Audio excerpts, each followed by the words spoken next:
Historia de la filosofía, por Nicolás Abagnano, volumen 1, 36, parte primera, Filosofía Antigua, capítulo 7, Sócrates, 32, Ciencia y Virtud. La búsqueda de sí mismo es, al propio tiempo, búsqueda del verdadero saber y de la mejor manera de vivir. En otras palabras, es a la vez investigación del saber y de la virtud. Saber y virtud se identifican, según Sócrates. El hombre no puede tender más que a saber lo que debe hacer o lo que debe ser, y tal saber es la virtud misma. Este es el principio fundamental de la ética socrática, principio que se expresa, del modo más decidido, en el Protágoras de Platón. La mayor parte de los hombres creen que sabiduría y virtud son dos cosas distintas, que el saber no posee ningún poder directivo sobre el hombre y que el hombre, aun cuando sabe lo que es el bien, puede verse subyugado por el placer y alejarse de la virtud. Pero a Sócrates, una ciencia que sea incapaz de dominar al hombre y que lo abandona a merced de los impulsos sensibles, no le parece tampoco una ciencia. Si el hombre se entrega a estos impulsos, ello significa que sabe o cree saber que obrar así es para él lo más útil o más conveniente. Un error de juicio, es decir, la ignorancia, es base de toda culpa y de todo vicio. Es un mal cálculo el que induce al hombre a preferir el placer del momento, a pesar de las malas o dolorosas consecuencias que de él se puedan derivar. Y un cálculo equivocado es fruto de la ignorancia. Quien verdaderamente sabe, formula bien sus cálculos, escoge en cada caso el placer mayor, aquel que no puede ocasionarle ni dolor ni daño, y sólo es tal el placer de la virtud. No es necesario, pues, que el hombre renuncie al placer para ser virtuoso.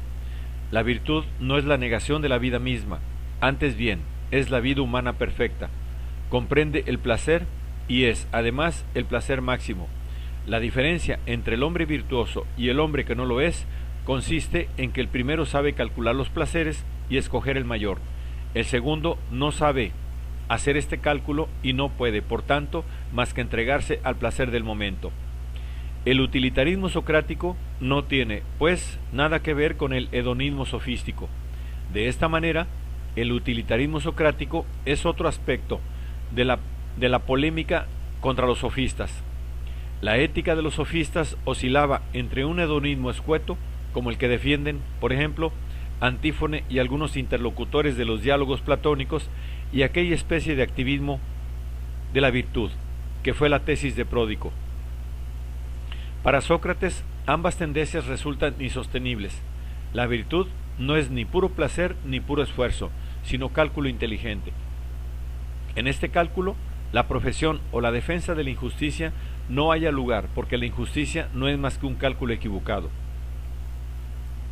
Contra la identificación socrática de ciencia y virtud, ya Aristóteles hacía notar que Sócrates de tal manera reduce la virtud a la razón, que si la virtud no es tal sino con la razón, la virtud no se identifica con la razón.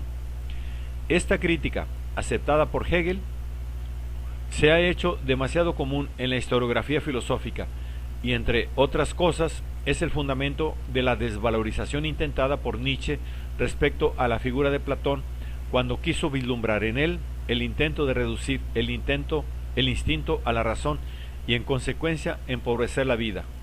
Ecce homo. Pero la realidad es que todo lo que se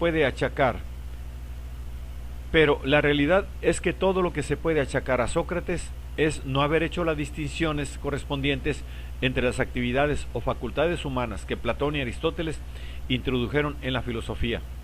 Para Sócrates, el hombre es todavía una unidad indivisible. Su saber no es sólo la actividad de su inteligencia o de su razón, sino un modo de ser y de comportarse total, el empeñarse en una investigación que no reconoce límites ni supuestos fuera de sí, sino que encuentra en sí misma su propia disciplina. Según Sócrates, la virtud es ciencia, en primer lugar porque no se puede ser virtuoso simplemente conformándose y acomodándose a las opiniones corrientes y a las reglas de vida ya conocidas.